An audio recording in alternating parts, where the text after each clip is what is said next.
Hello and welcome back to the channel. I'm your host wouldnt, and in today's episode I'm revisiting a video I did last year with an older CPU and seeing how it's doing here in 2021 with some modern games. Now I'm talking about the mighty Intel i7-2600. This is a processor that was released way back in 2011, making it 10 years old at this point in time, and it's still rocking 4 cores and 8 threads, which makes it a decent gaming chip. But the real question is, how well is it aging? Now, like I said in my previous video, when you hear the name Intel i7, you immediately associate a processor like this with high performance. The i7 lineup of chips over the years has signified upper tier status, and for good reason. These chips were meant for the enthusiast PC builder that wanted the best performance out of their gaming rigs. Now, the i7-2600 again is 10 years old, but the performance it gives out is still viable to be considered for a budget gaming rig, and the prices on the used market for these chips still reflects the awesome power they give off even here in 2021.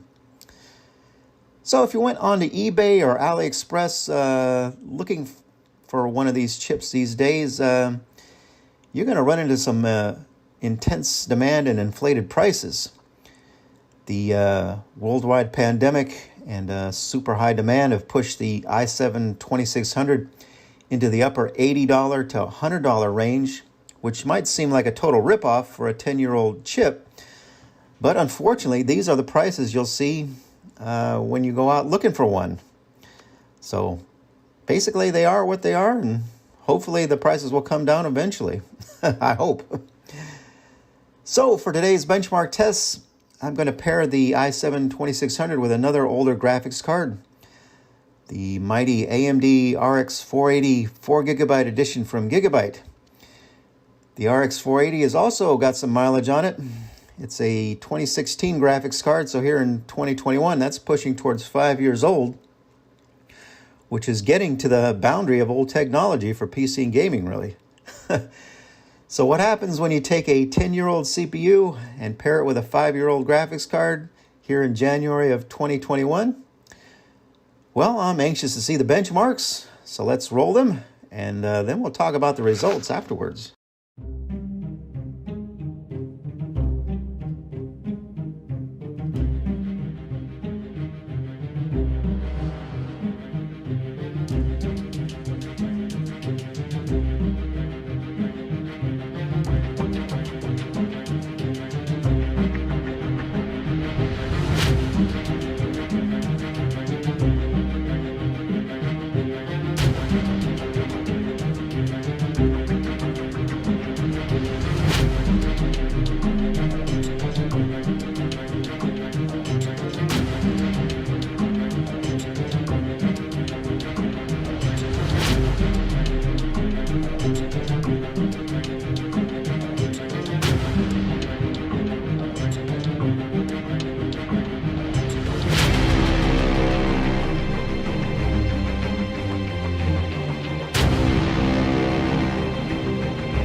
So, what do you think of this older gaming combo? Well, for my money, it's still a fairly decent gaming CPU to run some of the modern titles on. Basically, when I can take a brand new game like Hitman 3 and run around the open world and see some 100 plus FPS numbers in certain areas, then I'd say that's a solid choice to game on for the rest of the year. Now, the tougher to run titles are what they are. The 4 gigabytes on the RX 480 we tested with will hold you back slightly. But even for the most part, you can still get a solid gaming experience with the 4 cores and 8 threads of the i7 2600. And if you pair it with a 4 gigabyte graphics card like the 480, it's still a pretty viable option, even here in January of 2021. Now, I'm totally curious how the i7 2600 handles other graphics cards as well. And I'll have to do some more testing with this CPU down the road. But again, for an older flagship enthusiast processor, it can still get the job done. And really, that's all that counts for most gamers. Anyhow, I hope you enjoyed today's video. If you did, please smash that like button to help the YouTube algorithm. And also subscribe to the channel if you haven't already. I've got some more game testing with some great Intel and AMD processors to roll out in the coming weeks. And quite a few graphics cards to test out also, which should make for some great videos. Stay tuned for that content. Anyhow, I hope you all have a great day. And I'll catch you again in another video soon. Take care.